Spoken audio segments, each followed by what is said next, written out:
उठे दरदिया रे, होली में न माने देवरवा रे, केतनो माना कोई नी रे, बात नहीं माने देवरवा रे। होली में रंग डाले बा देवरा चोली में, होली में रंग डाले बा देवरा चोली में। कहनी हम बतिया मान बड़ी मजा मिली घरवा में। होली में रंग डाले बा देवरा चोली में, होली में रंग डाले बा देवरा चोली में, चोली में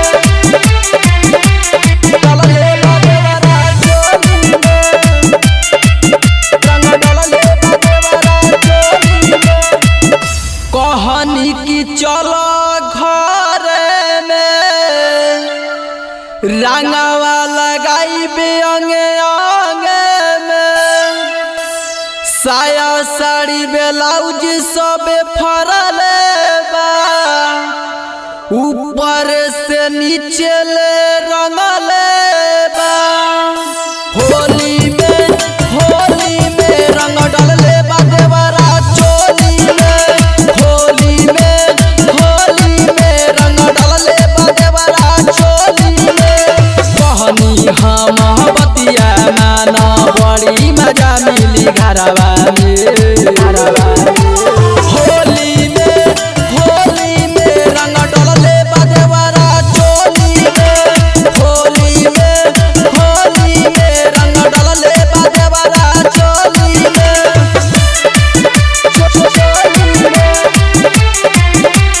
डाले बा देवरा चोली में, रंग डाले बा देवरा चोली में। राजू राम बाबू धनंजय कमीना बा, साया साड़ी ब्लाउज सब रंगले बा। आकाश राकेश बात बसाच हो, कोइले बा हमसे गलत बात हो।